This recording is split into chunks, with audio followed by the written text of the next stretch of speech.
Eu queria cumprimentar as pessoas presentes para o nosso seminário Como Não Compreender Lacan. As pessoas já sabem por que nós adotamos esse título. Eu gosto de repetir às vezes.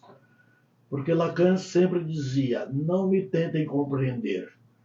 Ele estava, obviamente, se referindo ao seu hermetismo, à sua dificuldade, à sua maneira de discursar. Ele queria dizer aos seus ouvintes, vocês são psicanalistas, vocês escutam não a linguagem comum, mas escutam a cadeia de inconscientes. Os inconscientes são os elementos que estruturam o sujeito, né? Então esse é o título do nosso seminário, Como Não Compreender Lacan, e hoje nós vamos falar sobre a consciência. Vamos ver a consciência, o seu surgimento na nossa civilização, a sua evolução e a visão moderna e contemporânea da consciência. Há um escrito da Fenomenologia do Espírito de Hegel. Eu considero que Hegel é um dos grandes pensadores do Ocidente, obviamente que faz parelha com Immanuel Kant. Ele escreveu a Fenomenologia do Espírito, que é a sua obra que consolidou e que adquiriu fama no Ocidente. Porque a palavra fenômeno foi muito bem utilizada por Kant na Crítica da Razão Pura, que o ser humano olha as coisas do mundo ou do cosmos como objetos que são fenômenos. E esse fenômeno é absorvido pelo sistema sensitivo, que é a estética transcendental kantiana, e finalmente vai para o campo da razão. E nós conseguimos a ideia do conceito. E aí há um surgimento do eu. No pensamento kantiano, o eu se reforça. E nós vamos, a sua existência é reforçada. E nós vamos falar sobre isso mais tarde. Então, a estética transcendental é a maneira de nós absorvermos o fenômeno e o que é entendido dele vira a sua essência, que pode uma parte ser conhecida, outra parte não conhecida. A essência do fenômeno não conhecida, que chama-se o real, usando a terminologia kantiana, a terminologia lacaniana, perdão, o real simbólico imaginário. Então, aquilo que fica no campo do real e que não é esclarecido pelas luzes do fenômeno, nós dizemos que é o númeno. Então, vejam você que os filósofos alemães contribuíram bastante com a teoria, vamos dizer, do consciente e do inconsciente, e finalmente a teoria e a praxis para o surgimento da psicanálise. Uma maneira de entender os distúrbios, os patos humanos. Patos quer dizer doença em grego, as patologias do psiquismo, de entender.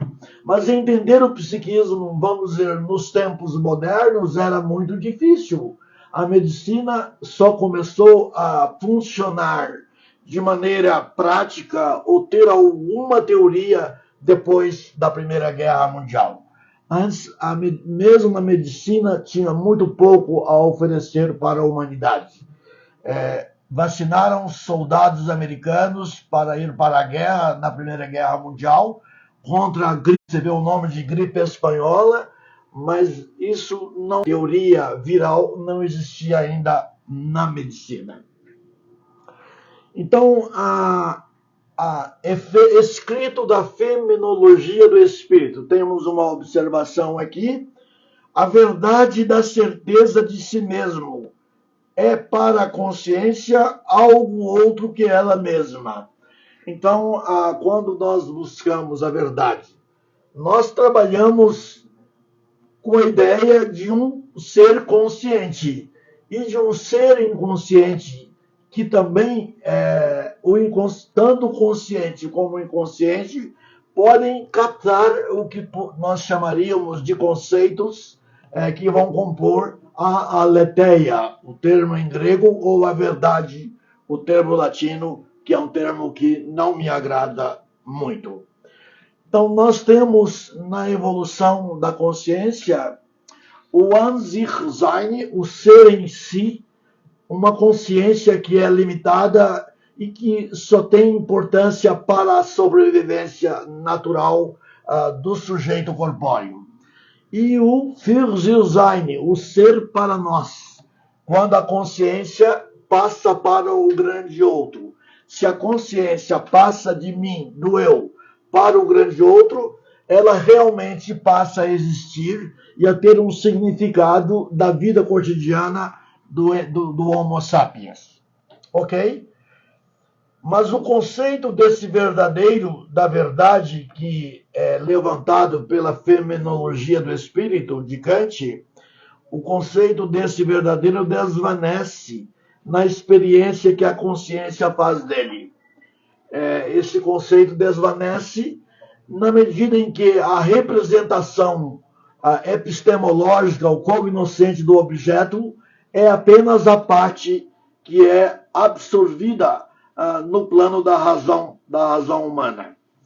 A crítica da razão pura de Kant mostra que não é só com a experiência que ele aproveitou dos britânicos, dos europeus, dos ingleses, não é só com a experiência que nós vamos conceituar, fazer a ciência, conceituar um objeto, mas além dessa empiria, temos a chamada ideia, a ideia que se baseia naquilo que nós chamamos de estética transcendental e outros aspectos da crítica da razão pura. Por que crítica da razão pura?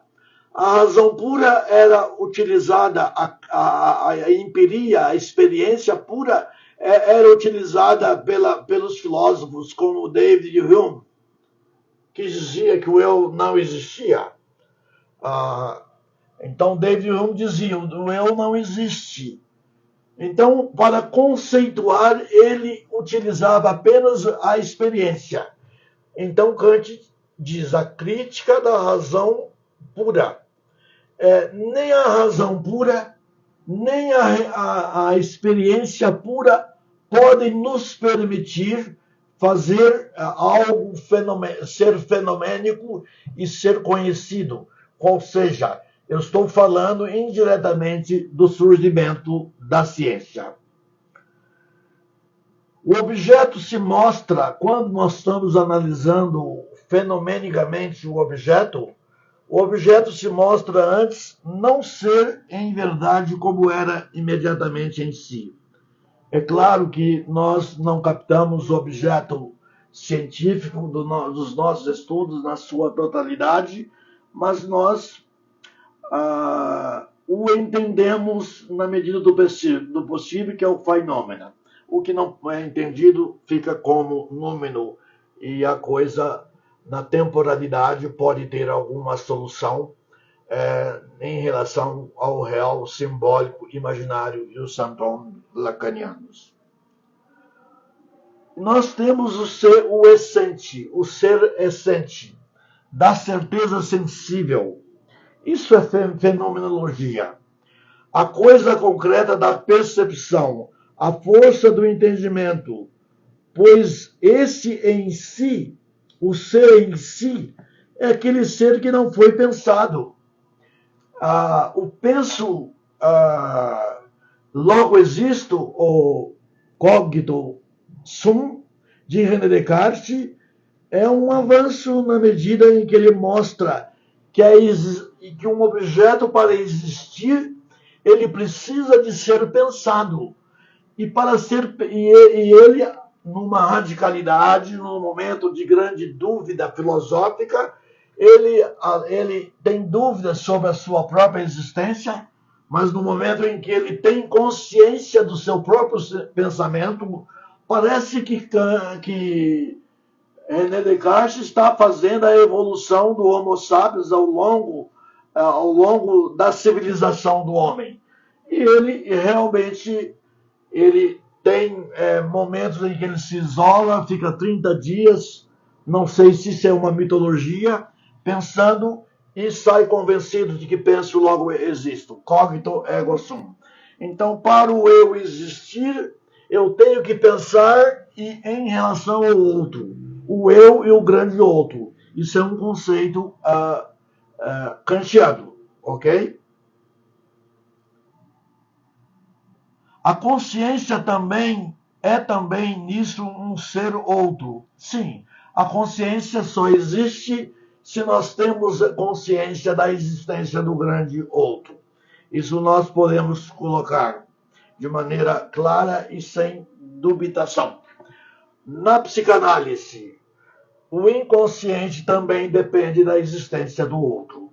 O retorno dos conteúdos, dos significantes conscientes e inconscientes, depende de uma boa relação cognoscente ou pensamental entre o analista e o analisando, entre dois conscientes e dois inconscientes, ok? 4, vamos dizer, entidades da estrutura psíquica. Chamemos conceito o movimento do saber e objeto.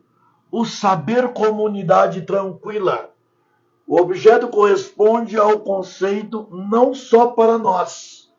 O objeto corresponde a um conceito que é válido não só para nós, mas para o próprio saber, para o coletivo, para o sujeito humano. E se nós pensarmos em termos do espírito, aqui é a fenomenologia do espírito, de Phänomenologie des Geistes. Espírito em Kant não é alma. Espírito em Kant é o psiquismo. É importante estabelecer essa diferença, que se diz Geist em alemão. Então, vejam vocês, a fenomenologia do espírito, ela depende, obviamente, de nós compreendermos que há uma trilogia de espíritos hegelianos. No idealismo hegeliano alemão, nós temos o espírito subjetivo, o espírito objetivo e o espírito absoluto. Interpretando Hegel, eu devo interpretá-lo e não devo compreendê-lo ou citá-lo ao pé da letra. O espírito subjetivo seria a egoidade, o eu que transita no outro.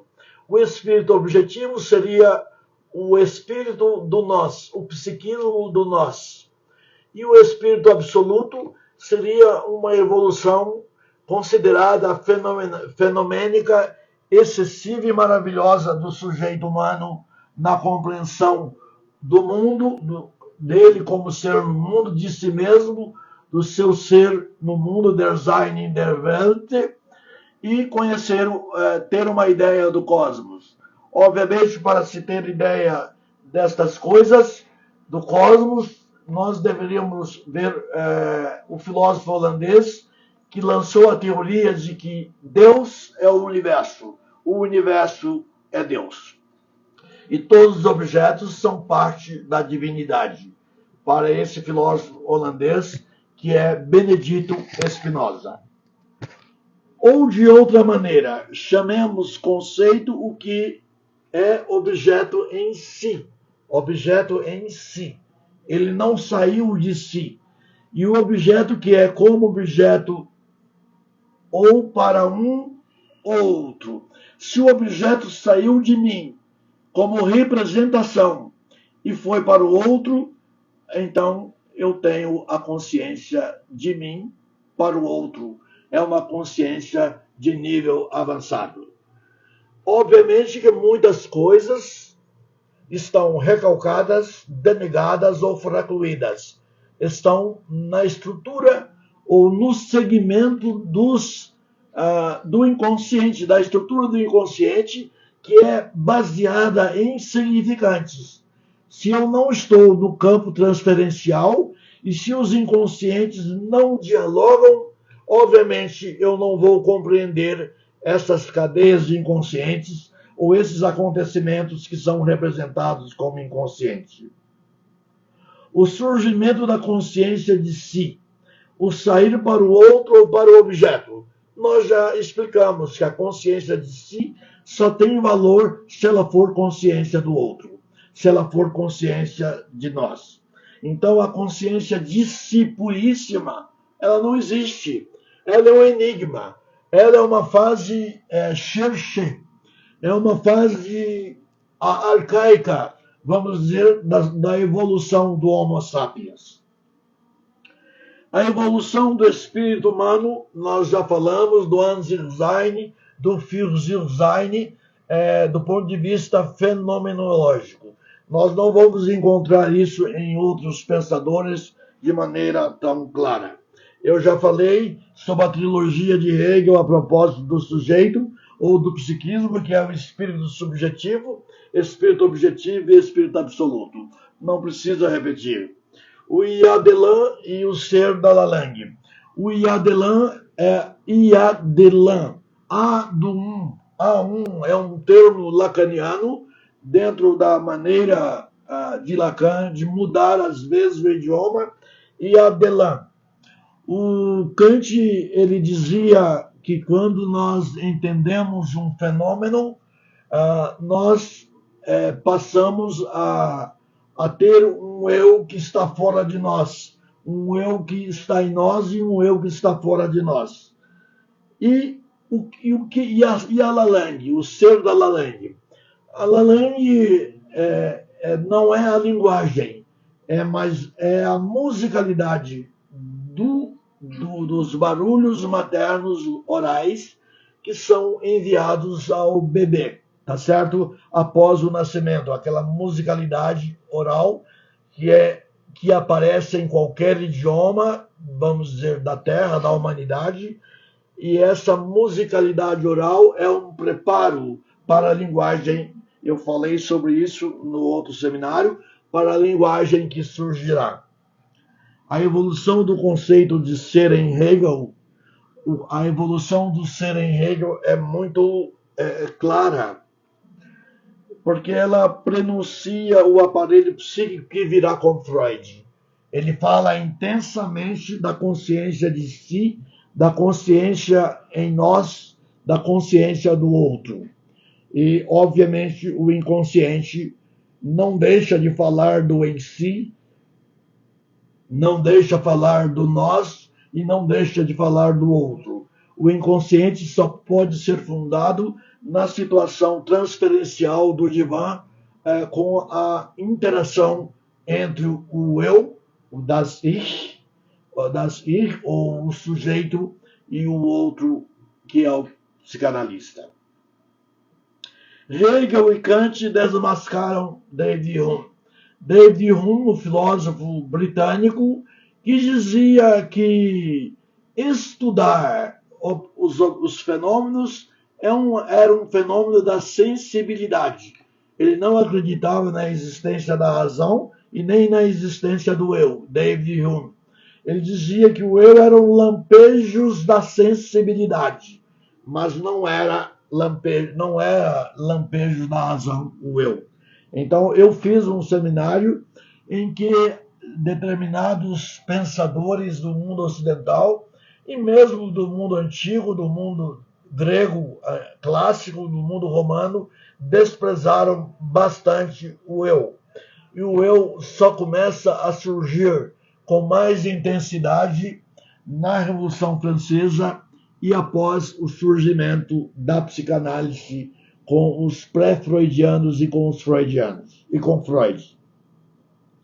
Então, para Hume, a inexistência do eu absurda só feixes de sensibilidade. Eu não existia para ele. Portanto, era um mundo onde a humanidade, onde a solidariedade, onde a amizade, onde o amor tinham uma dificuldade de funcionar, porque as nossas pulsões, pulsão de vida e pulsão de morte, que compõem a pulsão libidinal, elas precisam do fenômeno castracional, que produz a punição e que produz a frustração. A inexistência do eu pelos descalabros do empirismo. Sim, eu já falei do empirismo inglês. Nós teríamos Berkeley também, é um filósofo importante, que dizia que o eu não existia. Acreditavam em fenômenos sensoriais, em fenômenos sensitivos. Então, a inexistência do eu no empirismo britânico e a existência do eu com Kant e com Hegel e o aparecimento do eu junto com um aparelho completo da psique humana ou do espírito, segundo Hegel, né? E da psique humana, segundo Freud e seus sucessores.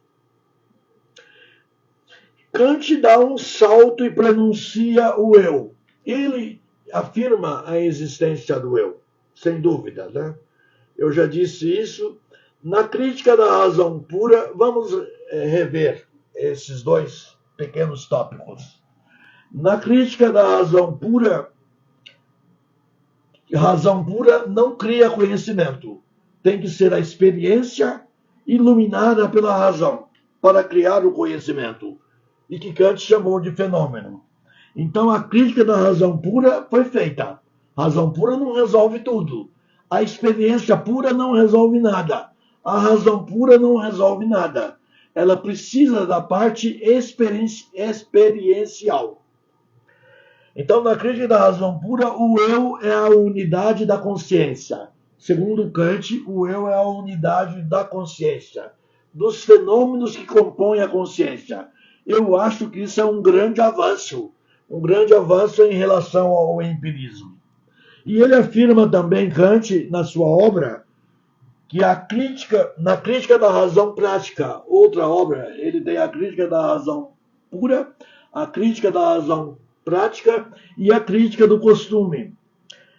Na crítica da razão prática, o eu é a vontade livre. Veja que interessante, que ele fala no conceito da moralidade universal, ele quase que ele fala na castração, mas ele não fala nisso, né? E ele fala da liberdade do ser humano. Kant propala na razão prática, na crítica da razão prática, a existência da liberdade de pensar, com certeza, de fazer e de dizer. Que mais tarde, no existencialismo, com Sartre, ele diz que nós somos jogados no mundo para sermos livres. Só em Kant, que nasceu em 1724 e morreu em 1804, ou na filosofia moderna, o eu aparece em uma verdadeira revolução na psique, ou no espírito hegeliano. A fenomenologia do espírito, de Phänomenologie des Geistes. Eu já falei sobre isso, é a grande obra do pensamento do idealismo alemão que fala sobre o psiquismo, sobre o espírito, que não é alma, mas que é Geist em alemão e que é psique em alemão, pode ser. Eu acredito que psique está também na língua alemã e que está nas línguas latinas, que vem, obviamente, do grego, essa derivação. Então nós temos um aparelho psíquico, não só o eu. O surgimento do eu faz a gente lembrar do estádio do espelho de Lacan, com o surgimento do eu na criança com 1 ano e meio de idade. Então a fenomenologia do espírito busca o encontro e o impulso da ciência. O encontro e o impulso da ciência. Freud atuou cientificamente. E no último seminário eu falei dos métodos que ele utilizou para afirmar a teoria do inconsciente. Então, a fenomenologia do espírito busca o encontro e o impulso da ciência no estudo da Phänomenologie des Geistes. O espírito em alemão quer dizer psiquismo. Eu já falei isso, não precisava de ter lido. An sich sein e für sich sein, o ser em si, o ser para si e para os outros, são dois marcadores históricos, repetindo, é importante, e filosóficos do sujeito, porque Kant trabalha com a realização da história. Não Kant, mas Hegel, repetindo. Ele trabalha com a historicidade do ser e do mundo, com a historicidade. Então veja você que Anzirzain é um período da história, o ser em si, um ser que não tem muita eficiência, porque é só para aquele ser pensante, ele não consegue criar pontes com o outro, é um momento atrasado da historicidade do sujeito. Mas quando temos o Für sich sein, o ser para si, ou ser para o outro, nós temos uma evolução muito grande e nós estamos nos aproximando de uma elaboração do inconsciente, eu já falei, do consciente e do inconsciente, das duas coisas que nascem juntas ao longo da evolução da civilização humana. A evolução da civilização gera o eu e o outro. Eu já falei isso de várias maneiras. A evolução da civilização gera o eu e o outro. E a presença do discurso do homem que, como troca social, o discurso é por onde tanto o consciente anda, como também o inconsciente anda através do discurso, é claro, através do retorno, do recalcado, do denegado e do foracluído. O ápice desse processo de surgimento do ser aí que Heidegger chama de Dasein, uma verdadeira anatomia do sujeito faz surgir a outra consciência que chamamos na psicanálise de inconsciente. Consciente e inconsciente. Essa dupla, essa dialogia funciona muito bem. Nós temos que pensar no consciente, no inconsciente, e ao tratarmos do sujeito, dos seus patos, da sua psicopatologia, nós devemos tratar o consciente e o inconsciente, mas o inconsciente predomina no caso da neurose, no caso da perversão, no caso das psicoses em geral.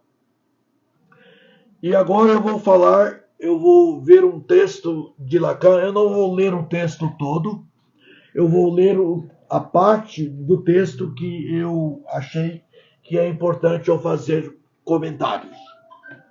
Lembrei a vocês, isso é Lacan quem fala, lembrei a vocês o que se apresentava de saída no lado. Ele fala de castração, de frustração e privação.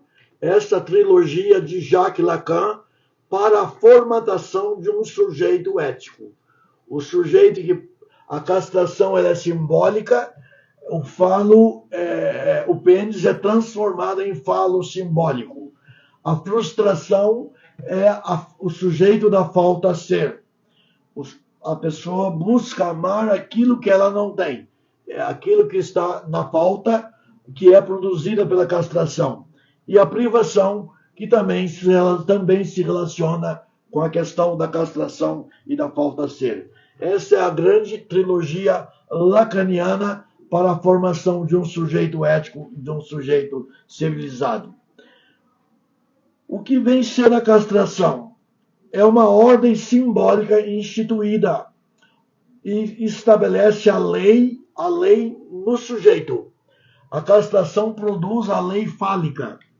A lei fálica que, obviamente, vai permitir que esse sujeito possa transitar bem com a sua sexualidade, transitar do desejo, do gozo, que é o excesso de pulsão sexual, para o desejo, que é, na verdade, uma sexualidade limitada e que pode, obviamente, funcionar como a forma, vamos dizer, transcendental ou como forma sublimada de amor.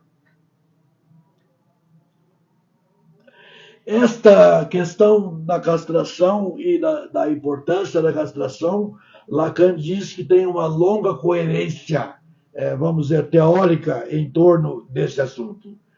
Em Freud, desde o início, a castração foi ligada à posição atribuída ao complexo de Édipo, que nós já comentamos bastante aqui, o complexo de Édipo como sendo um fenômeno que tem atuação intensíssima na formatação do sujeito. E, obviamente, o complexo de Édipo tem ligação com aquilo que chamamos de dívida simbólica. É Lacan que chama a dívida simbólica, que está, inclusive, num esquema, no livro 4 dele, no livro 4 dele, que é o seminário A Relação. Se escrevi dívida simbólica no quadro, isso Lacan fala, é porque o complexo de Édipo comporta, é Lacan quem fala, daí por diante em si mesmo e fundamentalmente a noção de lei. Eu falei, em outras palavras, aquilo que Lacan está dizendo. A noção de lei surge no Édipo castrado e de maneira simbólica. Então, vem a noção de lei no sujeito, que dele é absolutamente ineliminável. Logo, prossigo. Qual é o objeto que está em causa? Ou que é posto em jogo na dívida simbólica instituída pela castração? É a questão do falo e da sexualidade. O falo, que Lacan diz, a mulher não existe. Quando ele fala, ele tem esse dito, ele está dizendo que a mulher também é portadora do falo. Aquele que foi passado pela inveja do pênis, pelo pênis naide, né? Mas a mulher é portadora do falo. Então a dívida simbólica instituída pela castração será representada pelo valor simbólico e coercitivo e impeditivo de determinadas condutas que rolam no sujeito que é bem castrado do ponto de vista simbólico pelo nome do pai, pelo significante do nome do pai. Mais adiante, a dialética da castração, nós já abordamos essa questão. A frustração agora. A frustração ocupa a posição central deste quadro, no quadro que ele colocou no livro dele. O que tampouco nada tem que introduza em si mesmo na concepção de vocês o descentramento de uma desordem. Não é uma desordem que a castração faz, mas um ordenamento do sujeito, porque ele sai do mundo da natureza e entra no mundo da cultura, no mundo da civilização. Então, a conflitualidade analítica, que é citada no texto dele, é importante porque o analista escuta o discurso do Infans, o discurso das castrações parciais, o discurso da castração do complexo de Édipo, a relação de objeto. Isso tudo é um texto, esse que eu acabei de ler, e está no seminário 4, que é a relação de objeto de Jacques Lacan. Ok? Eu agradeço e eu fico contente pelas pessoas que me escutaram.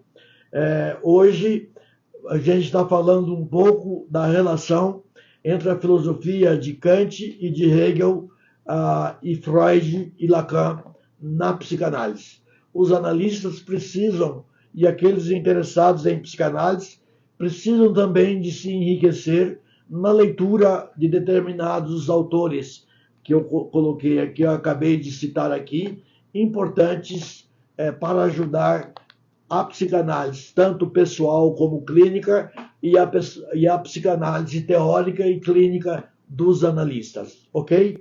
Eu agradeço e estou disponível para responder ou para tentar responder algumas perguntas, se forem feitas pelo público que é aqui presente e pelo público que está me vendo online. Eu fico muito feliz. Obrigado.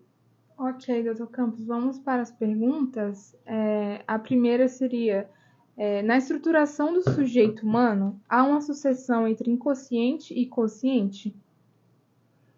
Eu diria que não há uma sucessão de consciente e inconsciente. Não há. Os dois nascem juntos. Só que eles são percebidos pelo sujeito, eles são percebidos pelo sujeito humano do ponto de vista de uma praxis ou de uma teoria mais tardiamente, mais a partir do pensamento moderno, que o consciente e inconsciente são percebidos. Veja que David Hume dizia: consciente não existe, o eu não existe, né? E o inconsciente, ele é necessário, ele faz parte do consciente, porque determinadas coisas que são acumuladas no consciente não podem ficar ali. Tem que passar para o inconsciente de maneira patológica ou não patológica e ali ficarem em reserva e que podem retornar por vários mecanismos ou fenômenos inconscientes, como o sonho, como a associação livre de ideias, como os atos falhos e como o discurso também cotidiano no divã do psicanalista. Ok? Ok. Qual a relação entre o inconsciente e o grande outro? É importante dizer que o inconsciente, o Hegel, ele diz que o eu existe quando ele é uma consciência de si e para o outro. Então, o outro é muito importante na existência da egoidade. No Penso, Logo Existo, de René Descartes, ao longo da sua obra, que eu andei lendo há algum tempo, ele fala, obviamente, na existência do outro. E ele cria um grande outro, não sei se por opção racional ou se foi por compulsão religiosa ou por dominação da época, que é Deus que vai cooptar o penso, logo existo. Cogito, ego sum. O penso, logo existo. Então eu concordo que as duas coisas devem andar juntas, ok? Outra pergunta. Qual a importância da Lalang nos primórdios do inconsciente do ínfans? A Lalang são os barulhos que a mãe faz. Esses barulhos acontecem em qualquer idioma que existe no planeta e o bebê escuta os ruídos ou a musicalidade, o sorriso e sente e tem os fenômenos sensíveis de sugar o seio materno. Então a Lalang é tudo isso, são essa musicalidade da mãe que vai preparar o bebê para o idioma que surgirá depois que ele transitar pela posição esquizoparanoide e entrar na posição depressiva, para o idioma que começará a ser absorvido, os idiomas nacionais, a partir do 6º mês de idade, com a participação do famoso triângulo edipiano, o nome do pai, a mãe e o ênfase. Filho. Outra questão. Durante a sua fala, você diz: a consciência de si não existe. Poderia explicar melhor? Sim, nós podemos dizer que a consciência de si é um fenômeno, vamos dizer, narcisista arcaico. Arcaico em que praticamente se resumiria na percepção, nos fenômenos sensitivos.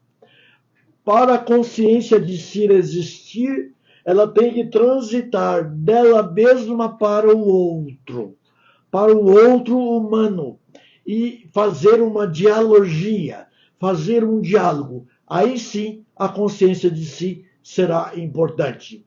Isso tem importância para a psicanálise? Sim.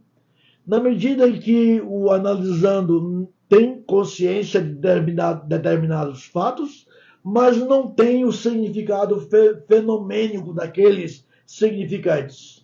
E, obviamente, a consciência de si vai se concretizar na medida em que ele for interpretado e recebido, os significantes são recebidos pelo analista, e o analista interpreta. Então a consciência de si realmente passa a existir junto com a consciência do próprio inconsciente. Então, a consciência de si, ela passa a começar a existir a partir do momento que o analisando toma consciência dos seus fenômenos, dos seus recalques? Sim, na medida em que ele toma consciência dos seus fenômenos recalcados através da ajuda do outro. Na verdade, o eu não existe sem o outro. A consciência de si não existe sem o outro. Um outro será necessário, ok? Ok. Então, eu agradeço a todos e ficamos disponíveis aqui para qualquer coisa, entrar em contato, dúvidas, tratamentos psicanalíticos, como nós realizamos, estamos à disposição. Obrigado.